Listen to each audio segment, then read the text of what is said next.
अब अगर निचली अदालत में देखें तो 1/3 मुकदमे तो सिर्फ इस तरह के हैं जैसे कि नेगोशिएबल इंस्ट्रूमेंट एक्ट के चेक बाउंसिंग केस हैं। अब उन मसलों पे रूटीन कोर्स में चीज़ें होती हैं, रूटीन कोर्स में चीज़ें जिस तरीके से हो रही हैं, तो मुकदमा प्रधान देश बनने से जीडीपी को नुकसान है, जो हमारी ईज़ ऑफ डूइंग बिजनेस है उसको नुकसान हो रहा है। कोई भी आदमी कहीं भी एफआईआर कर देता है, कोई भी कहीं कर देता है, और गलत मुकदमा दायर करने वालों के ऊपर पेनल्टी नहीं लगती है, जुर्माना नहीं लगता है।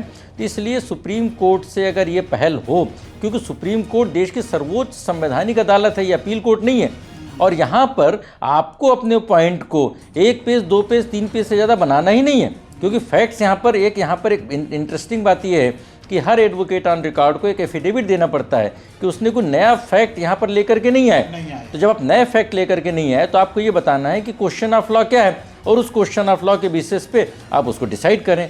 तो 5 पेज बहुत ज़्यादा है। इसके पहले जस्टिस कौल थे, उन्होंने तो 3 पेज का ऑर्डर दिया हुआ था, और उन्होंने बोला था कि भारत में जितने मुकदमे हैं उन मुकदमों का इसी गति से डिस्पोजल हुआ तो 500 साल लग सकते हैं। तो ये हमारे देश की राष्ट्रीय समस्या है कि हम मुकदमेबाजी के बोझ को किस तरीके से ठीक करें।